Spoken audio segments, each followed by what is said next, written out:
Hello, fishies! Welcome back to another one of our Smash Bros. Murals. We're getting real close to the end. This week is Roy, which I still don't know a lot about Fire Emblem, and quite frankly, reading about it is not the most entertaining. However, I do remember, of course, this was another one of my OGs from Smash Bros. Melee, so I did play him a few times back, when we had less characters to play, because Smash Ultimate has 5 billion, which I think you guys noticed. If not, you're clearly not paying attention.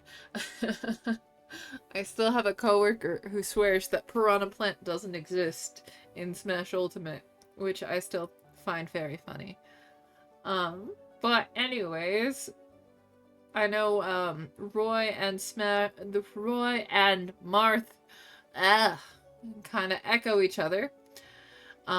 They have similar movesets, but this one is more like close range, whereas Marth is more like far range, if that makes any sense. And I was looking a little bit at the actual designs that he went through, and I can't believe they scrapped his old design, and I'm very sad about it. He kind of looks like a Disney prince, and he's got like roses and swords and like a guitar axe, and I'm like, why couldn't we have kept the epaulets? I'm pretty sure that's what the shoulder brooms are called. And kept him all princely. But no, they wanted him to be, tough and scruffly. I'm sure that's a proper word. But I am really happy with how this piece turned out. The old version does remind me a lot of, like, Disney princes, though. Like, it's very, like, very much reminds me of the prince from the old Disney Cinderella movies. And I don't know. I still don't know, like I said, I don't know a ton about Fire Emblem, but I do know it's a dateable thing, and like I would love to date the prince from Cinderella. I think that would be fun. I think the art for that specific one also really reminds me of one of my favorite animes, which is Ouran High Host Club. It was the first anime I ever really watched as like a teenager. I say teenager, I was like 12. So count that whichever direction that you will. But that was my first anime that wasn't Pokemon. So it was pretty much my first anime. And I just really fell in love with like the shoujo styles and the soft characters and just the different personalities with it. And I've always really liked a lot of anime. It's kind of one of the reasons I started getting into art is my, 9 or 10-year-old brain was like, oh, hey, anime people have pretty eyes. I want to draw them. Which I feel like that's how it starts for a lot of people, because yes, indeed, anime people do have pretty eyes. And you can get a lot of detail and emotion out of the constructs of anime people. And I think it's interesting to see how different styles have evolved from, the very beginning till now. Because each kind of era of anime has its own different feel to it.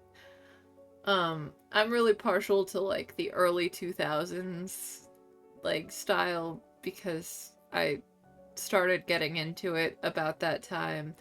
But sometimes shoujo faces freak me out. Like one of my favorite series is called Nana, and I love the art style from that person. However, their eyes and their faces make them sometimes look like goldfish because their eyes are so huge and their mouths are so tiny.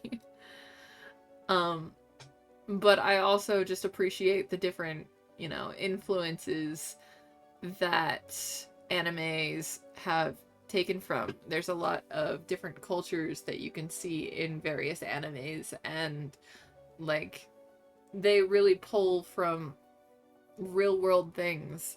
Like I remember seeing various posts of what different outfits Sailor Moon was wearing that were from designer people like Dior and other fancy people that I can't remember the name of. But I just think it's interesting how much influence they start to give one another, you know? They definitely feed and grow off of one another, and sometimes I wish that I could just, you know, rock a cliche magical girl outfit and just, I don't know.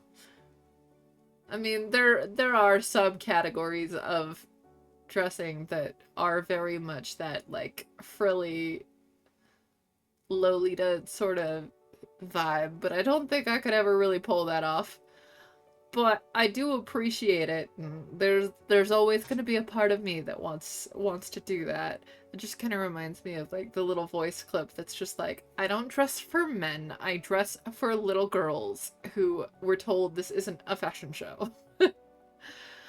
um so there's a little bit of that, and I just think that there's a lot we can pull from the influence of anime, and I think there is a lot that you can, I don't know, really take from various artists. Like, it's so interesting to study all the different manga artists out there and see how they do things, because it's all derivative of the same thing, but still people make such different things from them.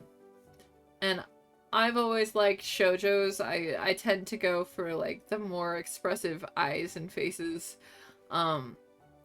just because I think it's interesting being able to have all that sort of aspect to them. And I think it allows for some more expression than just what you can do with realism, because I think sometimes when you're pulling so hard from the world around you that it limits the creativity to really put someone's personality in their face. Though a lot of animes have the, you know, same face syndrome, which is kind of rough. Like, if you, and that's basically any anime where you see all the people and you can only tell them apart by their hairstyle and not their faces. Because I've had some animes like that where I'm just like, I don't know, it's that one girl with the green hair, not the one with the pink hair. And, you know, I think it's important to give that kind of like characteristic to your faces and to your like features, because it adds a lot. You can really soften or sharpen a character just by even how you draw their eyes, or the subtle ways that their face changes, or, you know, the body type that you give them. And there's a lot of personality you can pull from that, and I think it's important to keep that in mind when you're doing art, because if you forget that, then you're really limiting yourself, and you might end up with someone who doesn't really capture the feeling that you want in them. So that's just something I've picked up from this. I think it's important to keep these in mind. Anyways, thanks for watching. I hope you guys like this series. Make sure to like, comment, subscribe, and we'll see you in the next one. Bye!